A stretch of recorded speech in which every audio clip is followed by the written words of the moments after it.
Today we're going to be looking back at the events of a few minutes ago. Using archival footage and a discussion, we're going to find out what happened when I went down to the pool of the YMCA to top it off because it drains a little every night. And the pipe that I usually refill it with had the spigot removed. Now, I didn't think much about it at the time. I just noticed that the water was coming out at 10 times, maybe even 9 times the usual rate. It was coming out of a pipe about this big around. So I played with it a little bit, pushing the water this way and that, and I really didn't think much about it at the time. I went about my usual day at the Y, and a couple hours later, a member came to me and said, "The entire lower floor of the YMCA is flooded." Now, I didn't think much about it at the time, but I decided to go down and check it out. Water's high today. Looks like the tide's up.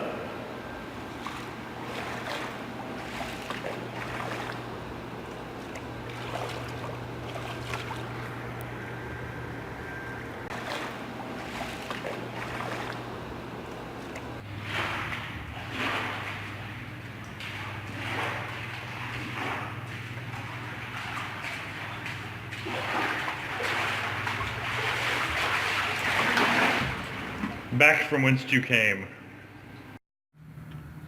So right here is the levee. Floodwater came all the way out to here. It's an air hockey table. When the flood hit, I was worried that the levee was going to break.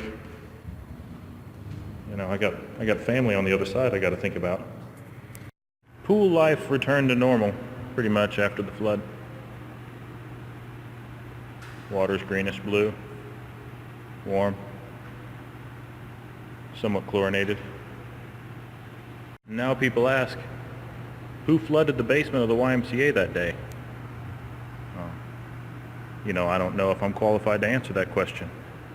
Was it me? I know I turned the water on. I know I walked away from the pool. I know I left it on for a few hours, but I think we're all responsible for flooding the basement of the Y today.